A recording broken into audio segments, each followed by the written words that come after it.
Ang kwento ng problema ng gubat mula sa pahina ni Bathala. Makinig at mamangha. Sa gitna ng gubat kalinaw, dumadaloy ang ilog sapa na buhay ng lahat. Sariwa ang hangin at makulay ang mga bulaklak. Dito nakatira si Lilo, ang elepanteng may matatag na puso. Ngunit isang umaga, nagising si Lilo sa kakaibang katahimikan. Nang tingnan niya ang ilog sapa, halos kalahati na lang ang lalim nito. Ang tubig na malinaw, tila nagiging putik.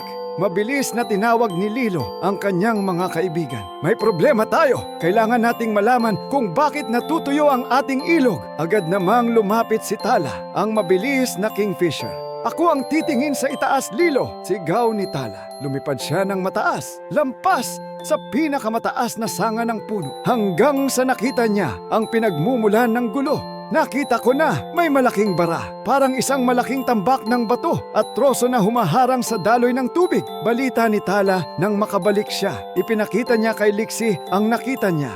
Sa pangunguna ni Liksi, naglakbay sila Lilo, Tala at si Bungkal, ang baboy ramo, patungo sa itaas. Nang makita nila ang bara, napakalaki nito. Tila pader na gawa sa bato at kahoy. Dito tayo magsisimula, sigaw ni Liksi. Tinuturo ang base ng pinakamalaking troso. Agad namang sumalampak si Bungkal at ginamit ang kanyang nguso at mga paa upang hukayin ang lupa. Nang lumuwag na ang paligid, tumayo si Lilo sa likod ng bara. Huminga siya ng malalim at ginamit ang lahat ng kanyang lakas upang itulak ang pinakamabigat na bato at troso. Boom! Biglang bumigay ang bara. Ang dating mabagal na ilog ay biglang umagos ng mabilis at malakas.